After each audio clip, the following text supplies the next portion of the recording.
En el mundo de los negocios, siempre es bueno juntarse con un socio que te complemente, te ayude a crecer y te potencie para conseguir mejores resultados. Por eso nosotros también nos juntamos. FiberCorp, Personal y Telecom. Nos unimos para que puedas llegar más lejos, para ofrecerte soluciones a la medida de tu empresa y atenderla con la misma dedicación, ya sea pequeña, mediana o grande. Para que cuentes con la red de fibra óptica y móvil más moderna y confiable del país. Y puedas llevar tu oficina con vos, sabiendo qué pasa en ella en todo momento y en cualquier lugar, con la tranquilidad de que tus datos están siempre protegidos. Por eso nos unimos, para estar ahí cuando nos necesites. FiberCorp, Personal, Telecom. Nos unimos para acompañar mejor a tu empresa.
Auspicia este programa Bingo Golden Palace. Diversión y buenos momentos. Trayectoria, compromiso, crecimiento. ALEA, Soluciones Agrícolas. Centro de Acopiadores de Cereales Zona Puerto Quequén. Juan Leoncio Iriberri, Cereales e Insumos. Colegio de Escribanos de la Provincia de Buenos Aires, Delegación Necochea.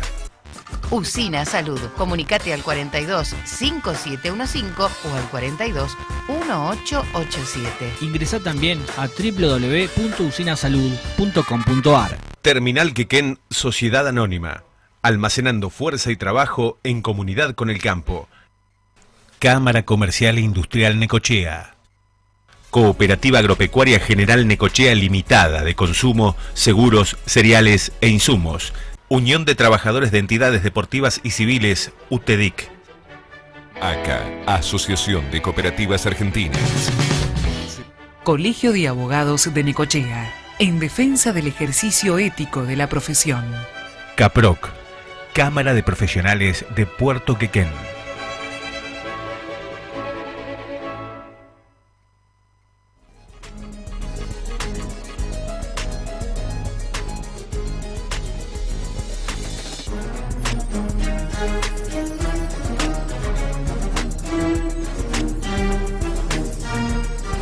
Muy buenas noches, bienvenidos a un nuevo programa El Ciudadano. En este primero de los bloques tenemos como invitados a Jimena López, que es secretaria de Desarrollo Humano y Políticas Sociales de la Municipalidad de Necochea, acompañada por el licenciado en Antropología Yamil Suárez. Bueno, en principio, ¿qué tal? Buenas noches. Hola, buenas noches.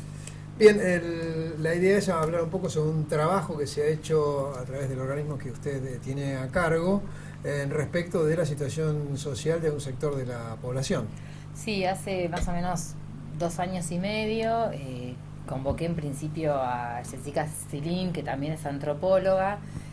Jessica trajo a Yamil, lo sugirió para un equipo, para poder armar un equipo de investigación que tuviera que ver con una iniciativa que es Investigación Acciones, esto de trabajar en diferentes comunidades con diagnósticos certeros de diferentes condiciones de vida de esa comunidad. Trabajamos específicamente en Quequén, en principio por la cantidad de años que yo trabajé ahí, que siempre me dieron como diagnóstico que era la población más vulnerable del distrito, pero bueno, había que hacerlo más grande, entonces evaluar a todo el cúmulo o el tejido social de dicha localidad, y empezamos a trabajar con 4 profesionales, 2 trabajadoras sociales y 2 antropólogos y antropólogas.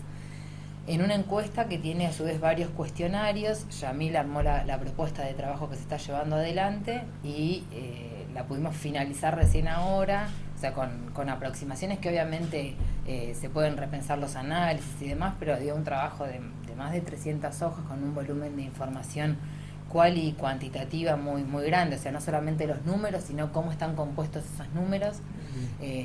Se trabajó sobre el 6% de la población de Quequén, lo cual es una muestra amplia, abarcativa. Son un total de 320 hogares, 930 personas más o menos. Es una encuesta importante, creo que es una de las encuestas más importantes que ha tenido el distrito, al menos en los años que yo he trabajado en el municipio, que son 15 ya.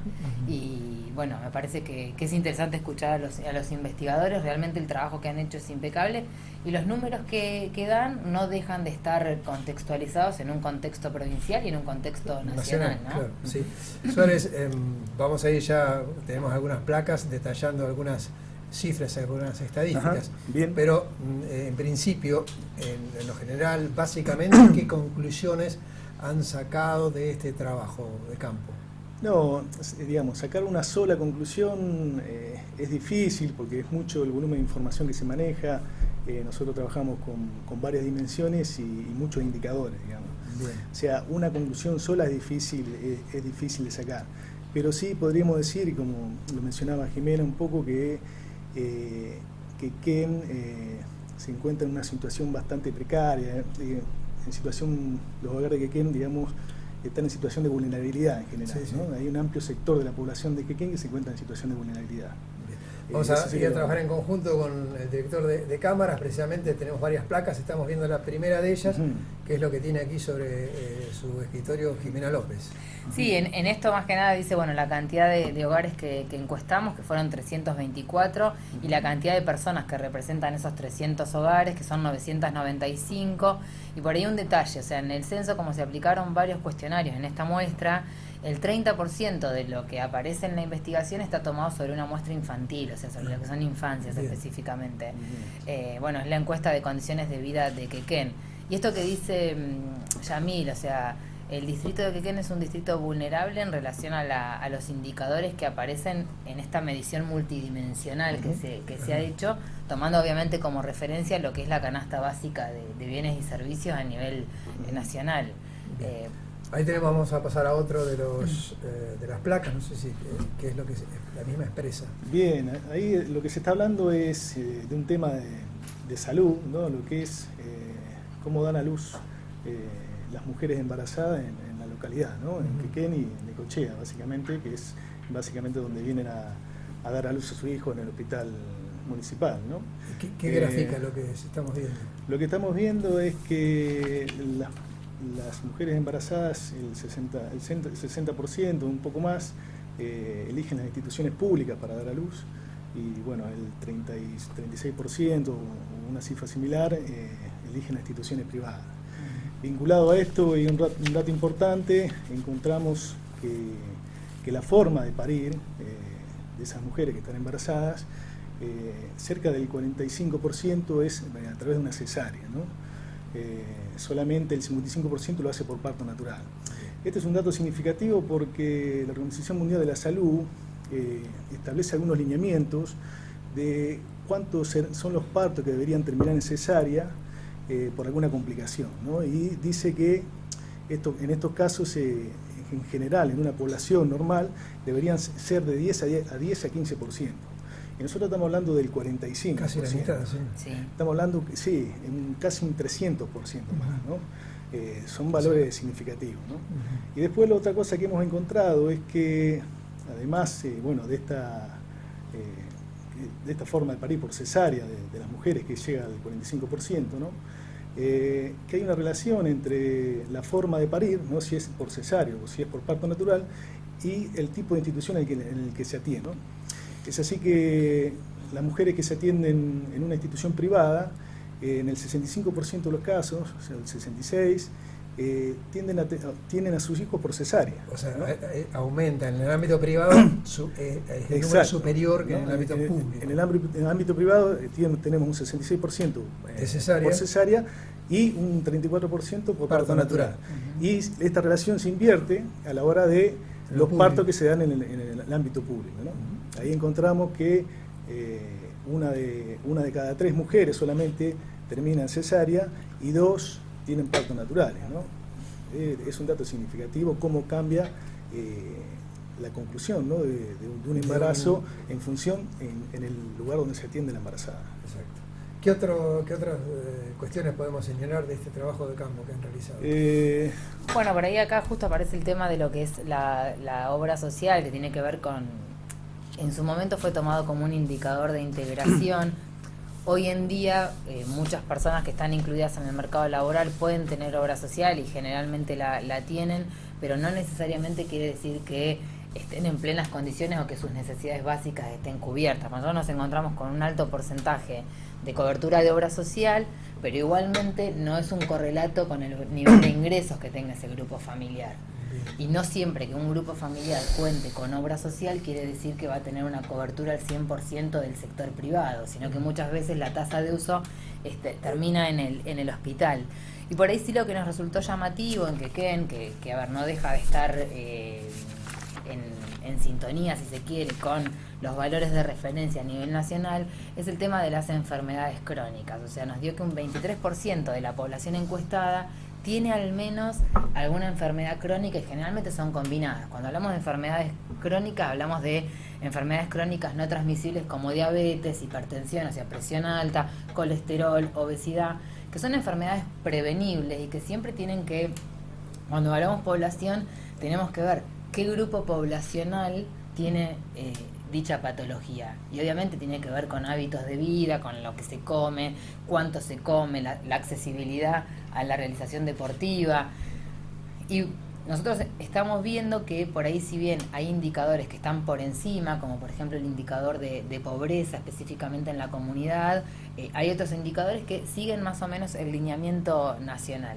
Lo cual obviamente no solamente nos queremos quedar con la fase de diagnóstico, nosotros hacemos un diagnóstico tan grande y multidimensional porque venimos generando respuestas en estas cuestiones que vemos que aparecen y que de alguna manera tiene que resolverse estructuralmente. O sea, cuando vos tenés una población cuyo 30% tiene algún tipo de enfermedad crónica, es probable que la tasa de uso hospitalaria sea muy alta, ¿sí? Entonces, obviamente el gasto público en ese sector siempre va a estar en un segundo nivel cuando deberíamos invertir en un primer nivel que tiene que ver con la prevención, con la generación deportiva, porque por ahí a veces a nosotros en la Secretaría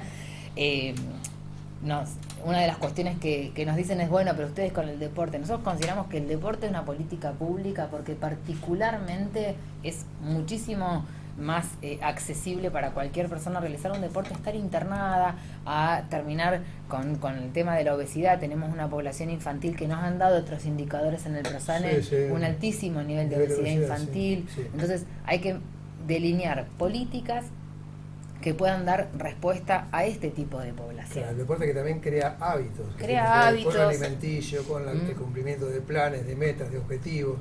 Que enseña la vida en grupo, en comunidad, o sea, además, sobre todo en los deportes colectivos. Tiene esa ventaja además. Y en adultos previene la depresión, o sea, funciona en múltiples formas. Y hay una cuestión, en aquellas personas que tienen mayor nivel de vulnerabilidad, no hay que dejar de pensar que solamente hay que desarrollar políticas de asistencia como políticas alimentarias, también hay que realizar políticas de promoción, o sea, la posibilidad de que puedan realizar gratuitamente algún deporte, de que puedan ir a realizar baile, porque si no parecería que los sectores vulnerables solamente hay que paliar el hambre, y eso es muy triste para un proyecto de vida.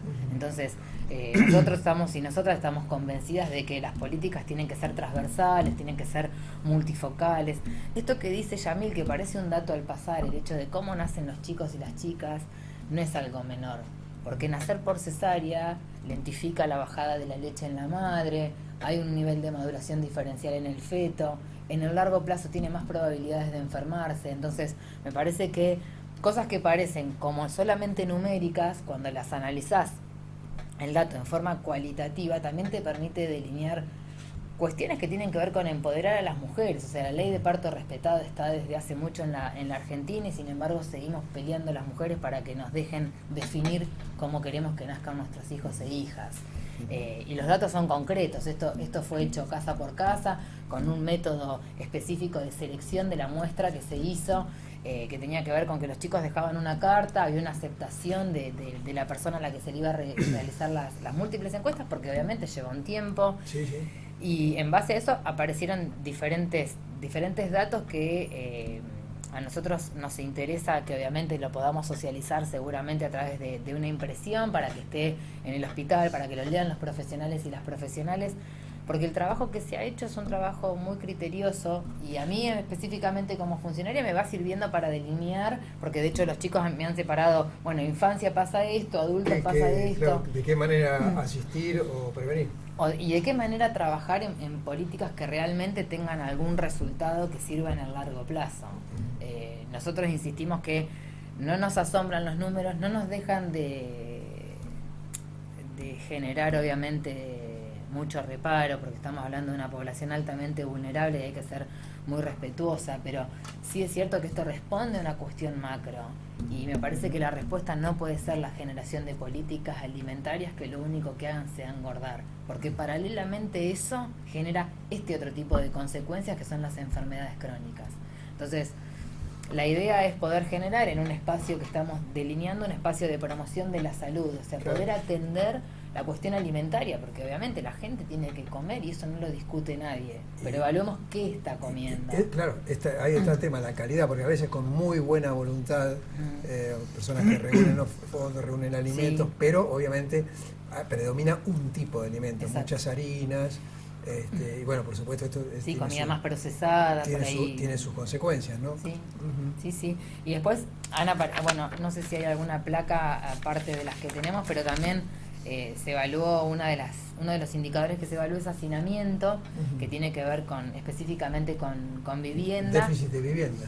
No solamente déficit, sino esto que pasa al interior de las casas, o sea, qué cantidad de metros cuadrados por persona, una relación específica de metros cuadrados por cantidad de habitantes, y si bien no estamos en un nivel de hacinamiento crítico, el porcentaje de sin hacinamiento es amplio, estamos hablando de un porcentaje del 81%, pero el hacinamiento en sí no hace referencia a lo que es la calidad de la vivienda, hace referencia a la cantidad de habitantes por metro cuadrado. Claro.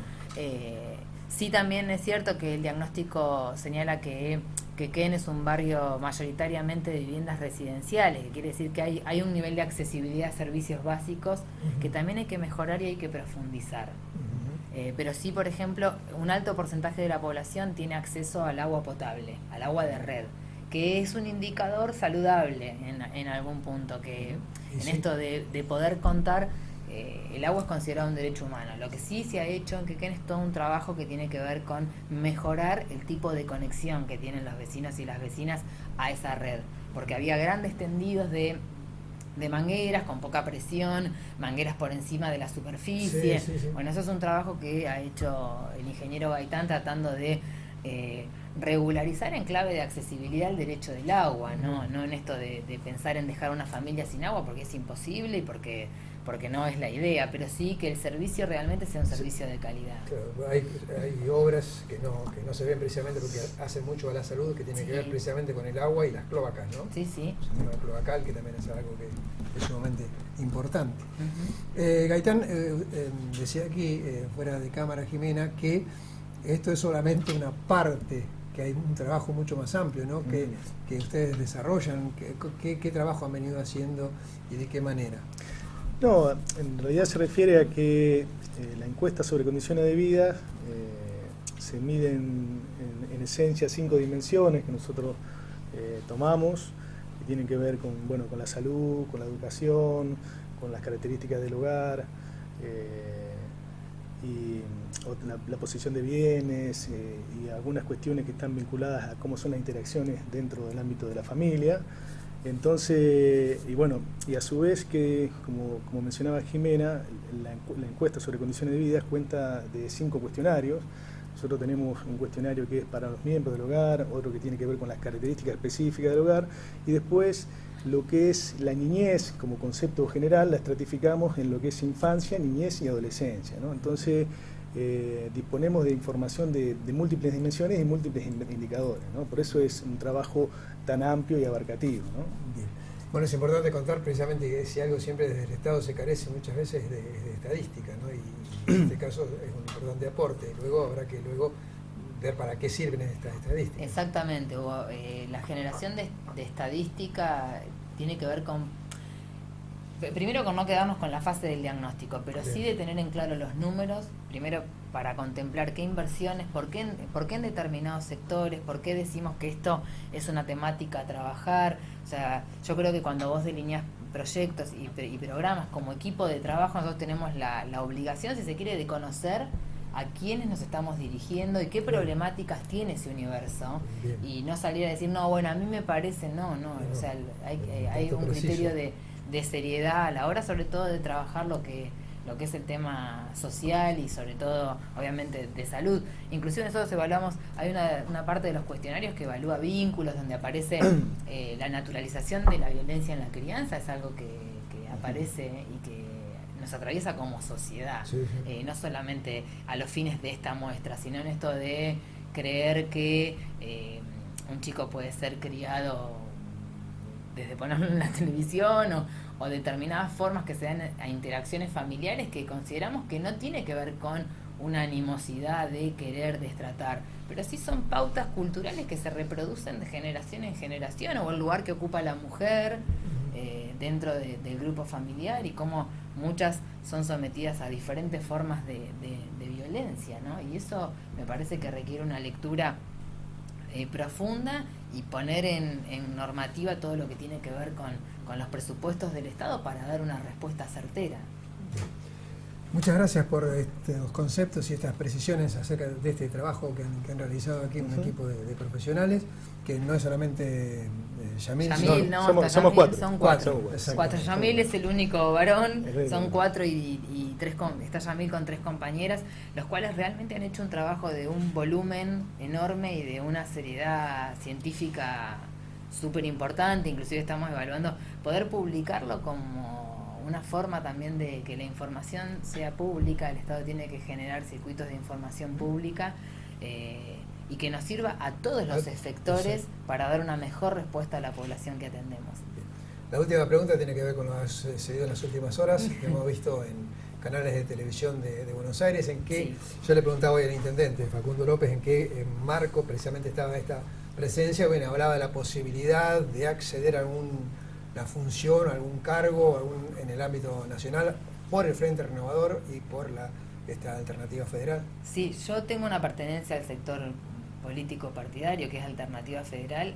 En este momento no creo oportuno ni necesario hablar de cargos porque en serio, más allá de que todo el mundo piense no, pero están en campaña, yo no estoy en campaña, yo trabajo hace muchos años por la cuestión social, por la cuestión de las mujeres. Creo que se puede trabajar un poco más arriba todavía.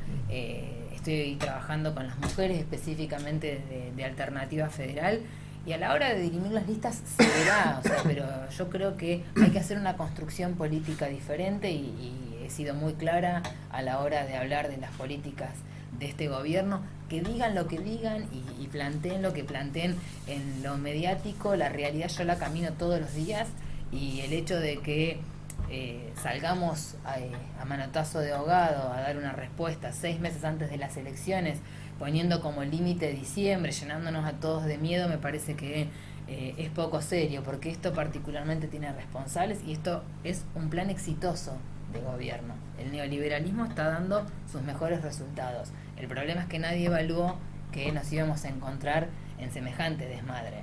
O sea, de todas maneras, creo que esas son las condiciones, y este cuadro que se está presentando hoy no creo que tenga su origen en 4 años atrás. No tiene su origen en 4 años atrás, viene de hace no tanto más atrás. Sí ha habido un deterioro de las condiciones de vida, creo que podemos decir en los últimos años, pero sí es cierto que ha hecho su pico en estos últimos 24 meses. O sea, el poder del salario al caerse, o sea, yo siempre digo lo mismo, yo trabajo con sectores populares que por ahí su integración al mercado laboral siempre es escasa, nula, disfuncional, pero cuando el sector que está integrado tampoco puede cubrir la canasta básica de bienes y servicios, estamos en un problema. Y cuando ese sector tiene que ver su 30% del sueldo en una cuota que como si fuese un tope, cuando la ley hace muchos años que dice que los trabajadores y trabajadoras solamente podemos tener embargado hasta el 30%. Esto no es novedoso. Me parece en algún punto bastante irresponsable. Creo que hay que pensar en realidad en consensos mucho más grandes que solamente la coyuntura electoral, el voto, el poder ganar y llegar. Obviamente que me interesa ganar y que me interesa que mi espacio esté. La realidad se transforma desde el poder, pero sí creo que nos falta madurar muchas cuestiones, al menos en determinados tópicos que tienen que ver con infancia, con seguridad social, con generación de políticas del Estado a largo plazo y que no solamente nos encontremos con esta respuesta. Yo coincido, Hugo, en que esto no es de los últimos 3 años, pero también es cierto que la pesada herencia, si la empezamos a remontar, la remontamos en la época del proceso. Y la época del proceso benefició a mucha gente que hoy está en el gobierno. Muchísimas gracias. Bueno, muchísimas gracias a vos. Con todos los conceptos también este profesional que lo estamos conociendo y no sabíamos que efectivamente se venían llevando a cabo este trabajo, que es muy importante. Siempre digo y reitero que se carece muchas veces de cifras estadísticas, se habla en base a suposiciones. Es muy importante que se lo haga en base a datos concretos y estos efectivamente lo son. Vamos a hacer una muy breve pausa y vamos a escuchar a una mujer, en este caso se trata de la vicepresidente del Consejo de la Magistratura del Poder Judicial de la Nación.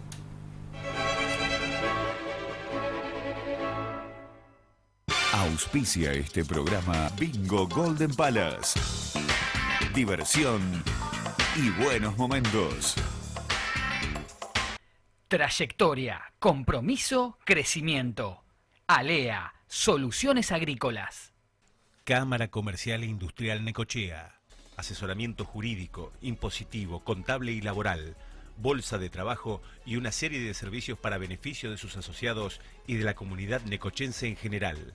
Unión de Trabajadores de Entidades Deportivas y Civiles, UTEDIC. Secretaria General Jorgelina del Mazo. Calle 66, 3151, teléfono 52 6840. Usina Salud. Comunicate al 42 5715 o al 42 1887. Ingresá también a www.usinasalud.com.ar. Centro de Acopiadores de Cereales Zona Puerto Quequén. Contribuyendo a la renta nacional, provincial y local, apostando siempre al trabajo y al mejor servicio. Por un Puerto Quequén municipal.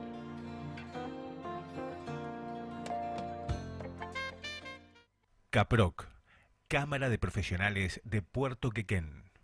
Aportar desde el conocimiento y la experiencia. Contacto info@caproc.com.ar. Los medicamentos de venta libre o recetados que se comercializan fuera de la farmacia pueden provocarle más daño que la enfermedad. Esta situación tiene remedio. El remedio está en la farmacia. Se lo recomienda el Colegio de Farmacéuticos de Necochea. SUTERIH, Sindicato de Trabajadores de Edificios de Renta y Horizontal. Secretario General Rafael Diácono. Diagonal San Martín 1471, teléfono 43 66 31. ACA, Asociación de Cooperativas Argentinas. Semillas, fertilizantes, agroquímicos, nutrición animal, acopio de cereales. Asociación de Cooperativas Argentinas no se detiene, siempre en pos del cooperativismo nacional.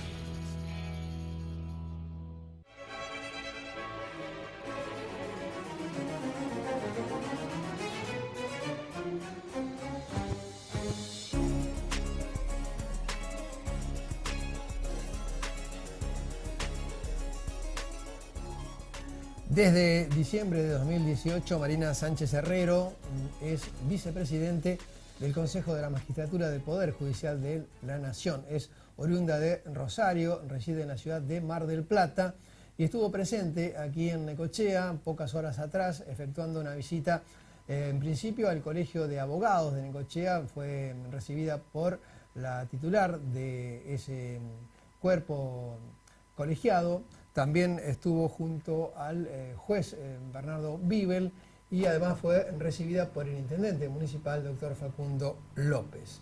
Además estuvo aquí en nuestros estudios y dialogamos con ella de la siguiente manera. ¿Qué tal, Marina Sánchez Herrero? Bueno, en su presencia hoy aquí en Necochea, ¿a qué obedece? Bueno, el cargo que yo represento es, el cargo que ocupo es la representación de los abogados del interior de la República Argentina, así que de manera permanente recorro todas las localidades para contactarme con los colegios de abogados o a requerimientos de ellos y hablar sobre la cuestión federal dentro de la jurisdicción. En el caso de Necochea, institucionalmente, ¿qué encuentros mantuvo en la ciudad? Bueno, yo me comuniqué con la presidenta del Colegio de Abogados de Necochea, que me llamó casualmente para hablar un poco sobre cómo está funcionando la justicia federal. Fui recibida por ella y el Consejo, y bueno, abordamos una problemática que no es distinta a mucho de lo que está en el país sobre este tema. Posteriormente visité al intendente, que siempre se dialoga con las autoridades del lugar para ver también cuál es la problemática que observan, cuál es su visión, qué es lo que está haciendo el Consejo de la Magistratura de la Nación sobre el tema. Se dialoga sobre, bueno, puntualmente también hablamos sobre el tema de la visión que tiene la sociedad de la justicia, cómo se está trabajando en eso, sobre los tiempos que lleva un proceso.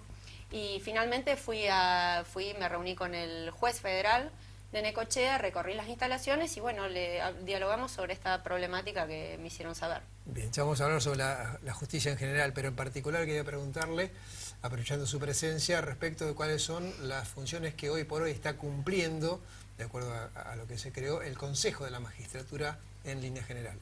Bueno, el Consejo de la Magistratura de la Nación es un organismo relativamente nuevo. Si entendemos que hace 20 años que está funcionando, parece mucho, pero en los procesos no es tanto. Tiene 3 funciones esenciales.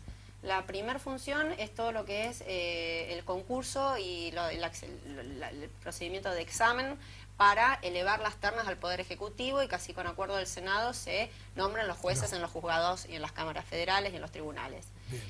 Además maneja el presupuesto del Poder Judicial de la Nación y recibe las denuncias que se hacen contra todos los jueces federales por mal desempeño de funciones y bueno, habilita o no el procedimiento, sanciona o destituye de acuerdo a lo que corresponda. Bien. Bueno, ahora sí vamos al tema de la justicia y en particular la justicia federal. Hoy por hoy ahí está un poco puesta la mira en la justicia, sobre todo cuando se le vincula con la seguridad. Se habla de que las fuerzas del orden a veces no pueden actuar porque la justicia es lenta o porque no interviene adecuadamente. Bueno, a ver, la sociedad en general hoy tiene una mirada de desconfianza sobre lo que es la función judicial o cuál es la función de la justicia. Evidentemente hay situaciones que deben ser replanteadas porque el descrédito o la desconfianza que se tiene sobre el sistema judicial está más basado en los tiempos de demora en resolver una causa que en otro tipo de cuestiones que ciertamente son graves, pero no es lo que el ciudadano de manera inmediata percibe como falla. Lo que le pasa al ciudadano es que intenta acceder a la justicia y a lo mejor está 8 años en una primera instancia, 9 años en una primera instancia. Es un sistema que realmente no está respondiendo a la necesidad que tiene el ciudadano. Si eso le sumamos que en muchos casos las estructuras judiciales, yo voy a hablar estrictamente de la federal, no de la provincial, por su propio diagrama nacional, hace que no estén las estructuras completas en cada provincia, los procesos se alargan aún mucho más. Por ejemplo, una provincia como Jujuy tiene su cámara en Salta, o una provincia como La Rioja tiene su cámara en Córdoba, o Comodoro Rivadavia es la segunda instancia de Chubut y Santa Cruz. O sea, todo eso implica un enorme dispendio de tiempo que no es una cuestión de desidia, es una cuestión de sistema, y que lo que la sociedad hoy quiere es realmente que la justicia le responda de una manera más eficiente, que es lo que lleva a esa desconfianza. O sea, directamente no han decidido, evidentemente está pasando, se está viendo en la realidad social, en muchos casos no recurrir a la justicia porque siente que no va a obtener respuesta. No es justo, porque hay muchos jueces que trabajan mucho y muy bien, y sinceramente se está avanzando en lo que es este cambio, en la redacción de nuevos códigos de procedimientos, en cubrir las vacantes de la justicia que antes no estaban. El Consejo pasado, el Consejo de la Magistratura pasado sacó más de 300 ternas para cubrir cargos vacantes que había en la justicia federal de nuestro país, contra 45 que habían sacado el Consejo anterior.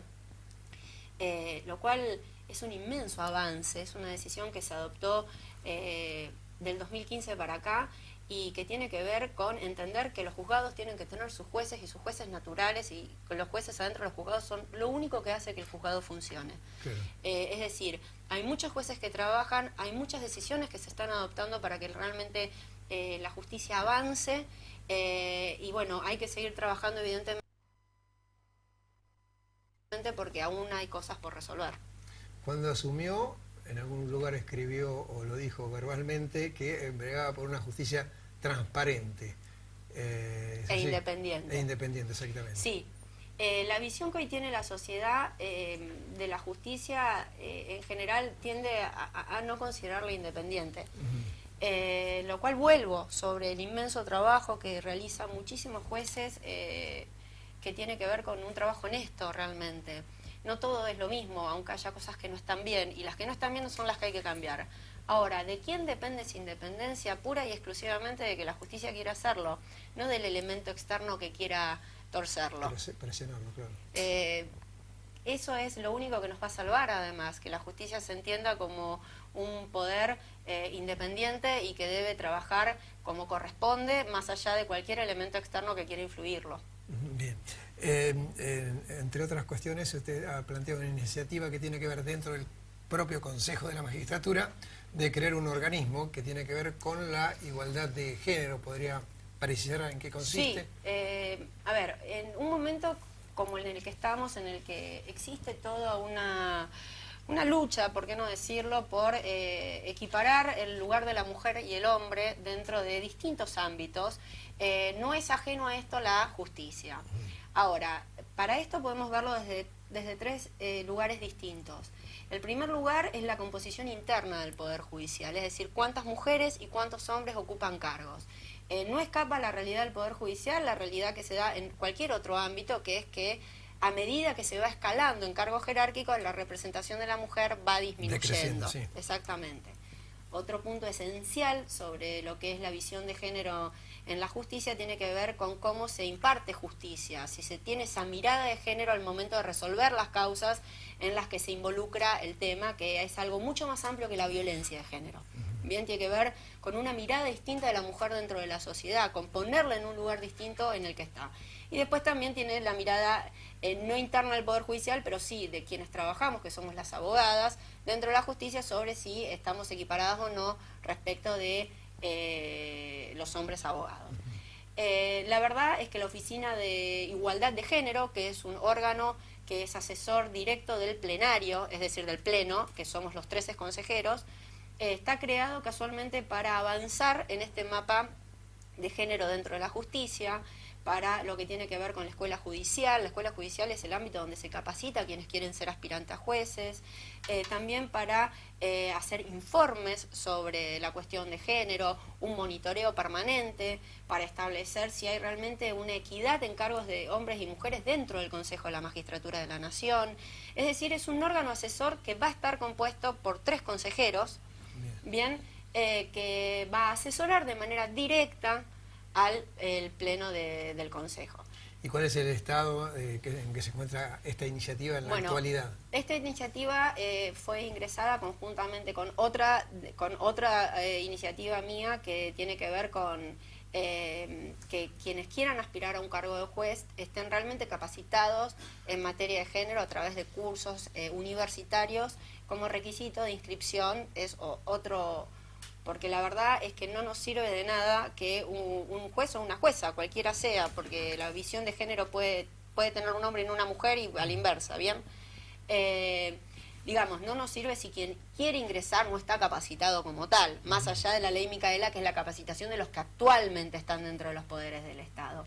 Y otro proyecto también que acompaña, que es de la consejera Camaño, que tiene que ver con qué pasa con los examinadores y el contenido de las evaluaciones en materia de género. Hay algunos más, pero digamos, estos proyectos fueron ingresados en paralelo que se debate la cuestión sobre si las mujeres tienen que obligatoriamente integrar las ternas que van a ser elevadas al Poder Ejecutivo para designar jueces, y dentro de ese marco se están debatiendo todos. Mis proyectos no tendrán más de un mes de presentados. Bien. ¿Cree que esto tiene que o surgir a través de legislación o debe producirse además un cambio cultural para el hecho de la mayor presencia e influencia de la mujer dentro de la justicia? Creo que es simultáneo. Ajá. A ver, uno entiende que ciertos procesos se dan de manera intempestiva y después el cambio cultural es mucho más lento. Me parece que estamos en ese proceso. Estamos en el proceso en el que la situación se planteó como se pudo plantear porque tenía que ser planteada, y ahora viene todo el proceso de cambio natural. Las leyes generalmente acompañan esos procesos de cambios de la sociedad y otras veces son los que tienen que legislarse para que después la sociedad se acomode. Cualquiera de las dos circunstancias puede pasar. Debe ser concomitante, porque vuelvo, no sirve de nada entender que cierto número de personas tienen que estar en la justicia, o de mujeres puntualmente, si no hay una mirada de género real. Y la mirada de género real se logra concientizando sobre el lugar que tiene la mujer dentro de la sociedad. Entonces, nosotros vamos a acompañar desde el Consejo en lo que son las reglamentaciones. El Congreso tiene sus propios proyectos de ley actualmente presentados, que tienen que ver también con la composición de los cuerpos colegiados, etcétera, de la justicia en materia de género, y además tiene que procederse a todo lo que es la capacitación para...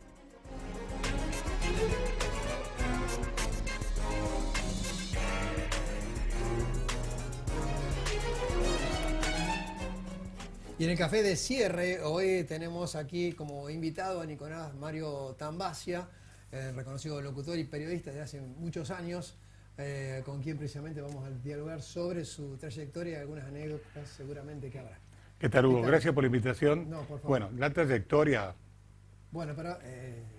yo diría, sí, mis gratos momentos vividos durante 40 años en esta ciudad, hasta el momento.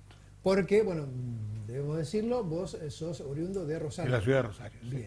Bien. Bueno, en principio, en los medios de comunicación, ¿dónde comenzaste? Yo comencé en Buenos Aires, en Radio Rivadavia, en un programa que se llamaba Sonidos de la Costa con Sergio Velasco Ferrero, donde hacía de movilero con Juan José Moro, Rocco y Secuelo.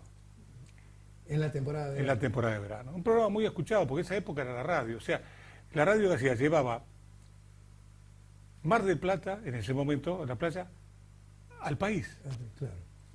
Como después pasó aquí en Necochea, cuando vengo a Necochea, comienzo a trabajar en Radio Necochea, en el EU13, que me abrió las puertas y le estoy muy agradecido. ¿En qué año llegaste a Necochea? 74. 1974, bien. Y bueno, comencé a trabajar haciendo de todo, pero lo que más me gustaba era movilero. Movilero en el verano porque tenía el contacto con los turistas, con la gente, sobre todo ver sus vivencias, me contaban de sus lugares, y también la otra cosa interesante era el contacto con los comerciantes. Claro, sí, pues tenías, bueno, también en ese caso, en un momento la venta publicitaria, la venta publicitaria estaba también. concatenada y en con la venta periodística. publicitaria le estoy muy agradecido porque me llevó a relacionarme con mucha gente, no solamente de Necochea y Quequén, sino del interior del distrito. Ah, bien. Gente de La Dulce, Necochea, San Cayetano, que aún mantengo contacto con ellos. Y hablando de contacto con la gente, entre otras cosas tenían en contacto como movilero con los artistas. Entre ellos, ahí tenemos una foto del archivo que hemos rescatado, con Mariquita Gallegos. Con Mariquita. Se lo ve a Jorge Gómez, estás vos, está Jorge Christiansen, y a la derecha Hernando Nano Benzal. Nano Benzal, que hacía el parrillazo remolacha en la radio. Ya, en ese... porque habíamos hecho un programa que se llamaba La Vuelta de la Escuela. Bien. Y él con el querido Negro Christiansen. Bueno, y la radio fue avanzando y llegó un momento muy importante para Necochea y los dos medios de comunicación que había en ese momento, que era el EU13 Radio Necochea y Ecos Diarios. Exacto. Se logró realizar algo que fue muy interesante, promocionar Necochea en todo el país. ¿Y de qué manera lo hicieron? Se hizo de la siguiente manera, en conjunto, sí, con un colectivo, un micro, de la empresa, en ese momento La Estrella, sí, donde iban 4 señoritas, promotoras, representantes de distintos medios de la ciudad, de las Fuerzas Vivas, y adelante íbamos nosotros, que éramos los que íbamos abriendo las puertas. Cuando decís nosotros, ¿te referís eras vos como movilero, digamos? Yo como representante, ¿no?, llamale de movilero la radio, o relaciones públicas. Bien. Entonces llegábamos a los medios, decíamos qué es lo que traíamos un audiovisual de Necochea. Ajá, bien. Entonces le solicitábamos a los medios de comunicación radiales si nos permitían hablar de Necochea, a los periódicos si nos daban entrevista y a los canales de televisión si nos permitían pasar el audiovisual. Y así fue que lo fuimos haciendo. Y recorrimos, mirá, salimos de Necochea, Bahía Blanca, Tres Arroyos, seguimos por La Pampa, de La Pampa se fue a Mendoza, de Mendoza se cruzó a San Luis, San Juan, no quiero olvidarme, Corrientes. Bueno, pero ¿qué pasó?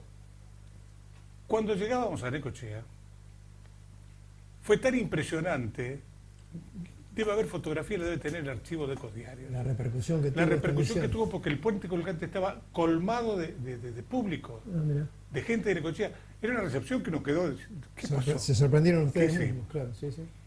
Y de ahí, fíjate vos, de la misión Necochea, nació después las promociones que están haciendo distintas municipalidades de la costa y distintos lugares que salen a hacer sus pequeñas promociones. Exactamente, buscando los potenciales centros de turistas, ¿no?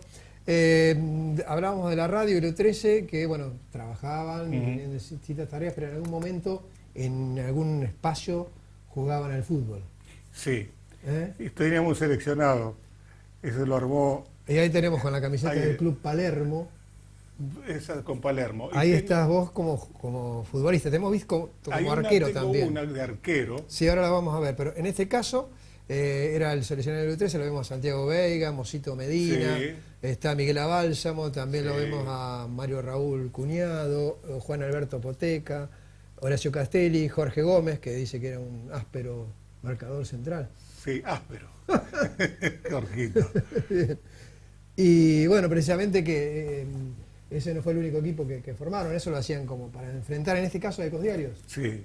O sea, que hacían campañas juntos para promocionar la ciudad y luego se enfrentaban. Exacto, y después hicimos otro partido que lucíamos otra camiseta con la propaganda de un comercio que ya no está más en Necochea. Sí. Y fue otro partido, jugamos en la cancha de Rivadavia. Ahí tenemos, esa es la foto 4, si no me equivoco, para el director de cámara. Ahí fue el arquero. ¿Y qué arquero? Me metieron 3 goles. 3, bueno, ahí la vemos la foto. Esa es la foto, sí. Bien, ahí sí estaba Daniel Ferrer también. Está el Negro Ferrer, el Pato Miraglia, Peter Ubió. El Tano Cafiel, puede ser. Abel Agesta. Arturo Cupó. Ah, Arturo Cupó también. Sí, y no sé si está Horacio Castelli, puede ser también. Está en la otra punta allá, Fulton. Ajá, sí. Agesta. Este otro chico San Cayetano que está trabajando ahora en Mendoza, Jorge Barbieri. Ah, Jorge Barbieri también. Ah, sí. Relator deportivo. Relator deportivo que hizo muy buena campaña. Sí, en Mendoza. Incluso fue a transmitir Boca Juniors a Japón.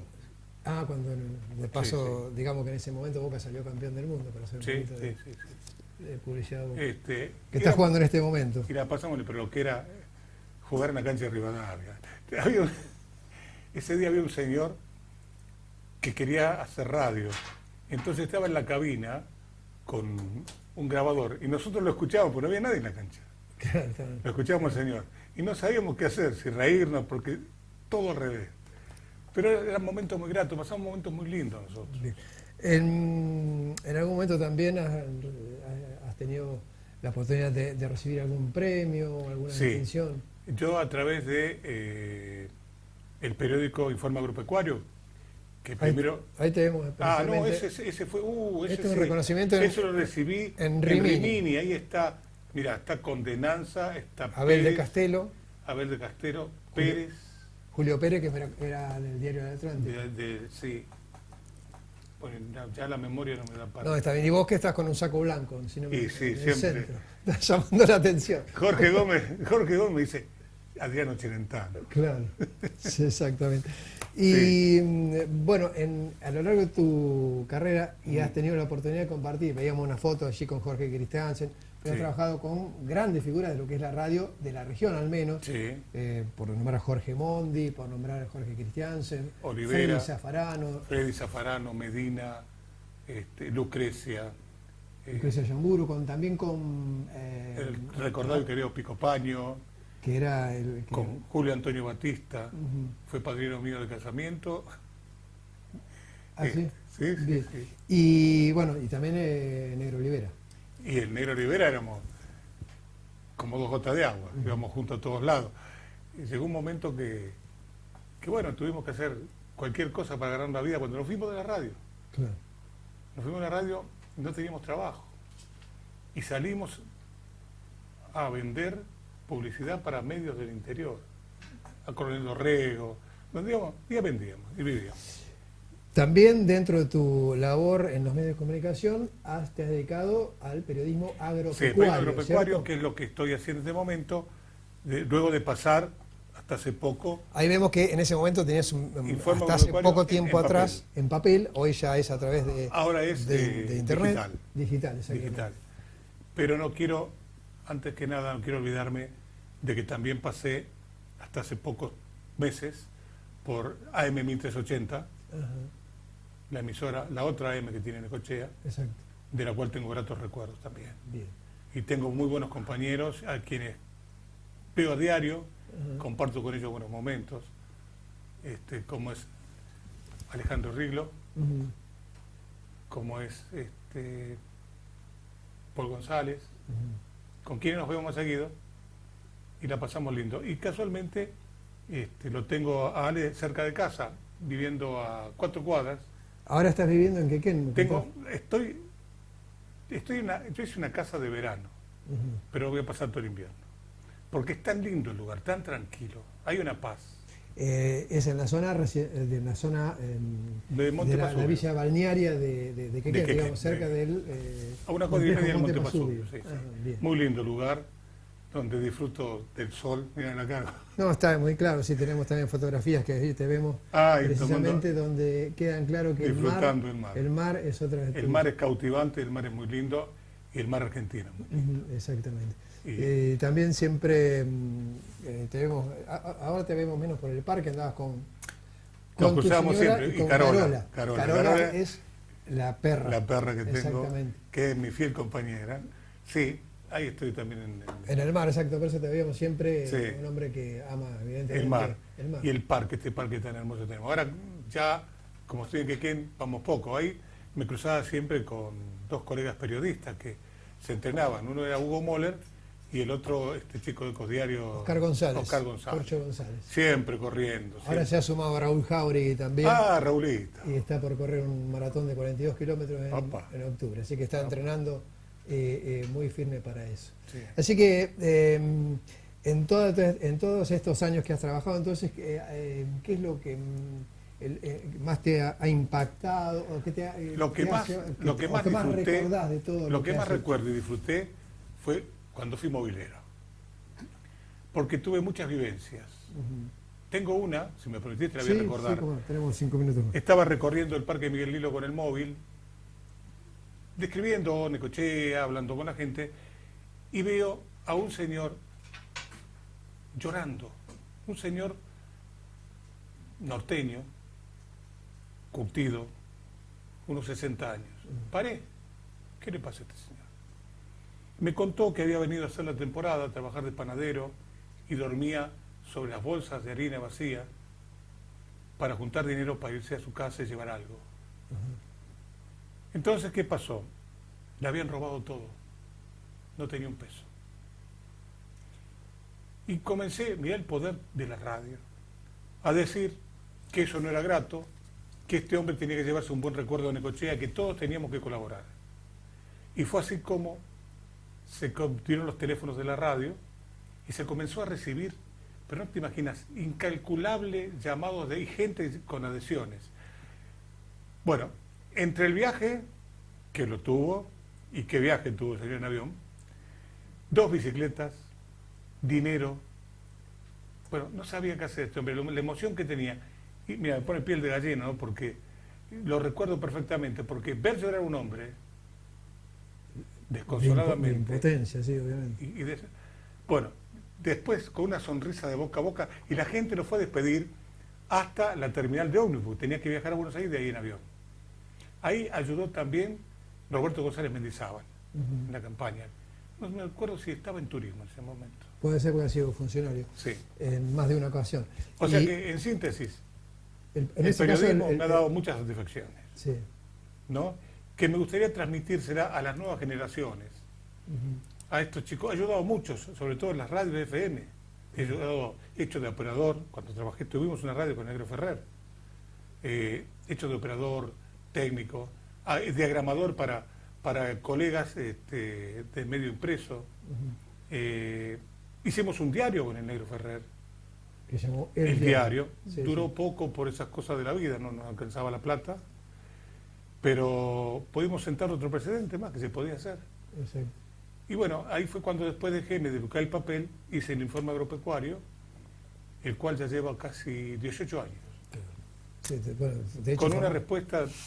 De hecho, institucionalmente formas parte de una organización que nuclea a los periodistas agropecuarios. Yo soy miembro de ABOPA, que es la Asociación Bonaerense de Periodistas Agropecuarios, y de CAPA, Círculo Periodista Agropecuario de Argentina. Claro, por eso, así que en ABOPA fui hasta hace poco tesorero suplente. Ajá. Ahora dejé. De modo tal que, bueno, hoy por hoy seguís entonces con este informe agropecuario digital. Con el informe agropecuario digital. Y disfrutando del sol. Disfrutando de la Necochea querida, a la cual Necochea. Quiero muchísimo. Quiero muchísimo. Y bueno, Hugo, y sobre todo también disfrutando de los buenos amigos que fui haciendo a lo largo de mi carrera. Que si lo pongo a enumerar... Alguno va a quedar afuera, entonces conviene no nombrar. Sobre todo, a uno que quiero recordar, es a 2 personas que están en este momento trabajando fuera de cámara. Luna. Bien. Y el otro operador. Fernando Limbato. Limbato. Está Fernando Luna y David Luna. Y David, padre e hijo. Padre e hijo. Ambos aquí trabajando. Sí, a quien aprovecho, es en la cámara, a decirle al señor Chiche Luna. Sí, que acaba de cumplir 20 años con su programa. Sí, Se crece. Siempre digo, mirá que te estoy controlando. Que no pongas esa cara seria. Bueno, ya se va a aflojar. Lo quiero mucho. Después de 20 años ya se va aflojando. Lo quiero mucho. Le agradezco a la gente de TCN, te agradezco infinitamente a vos por haberme invitado. No creo haberlo merecido, pero he pasado un momento muy lindo. Muchísimas gracias, sí, Pato, A así vos. te digo familiarmente, porque ya nos conocemos de hace muchos años. Así con Nicolás Mario Tambasia, llegamos al final de este nuevo programa del Ciudadano. Nos vamos a reencontrar el próximo miércoles, como siempre, en esta época del año, a partir de la hora 21. Muchas gracias. Hasta entonces.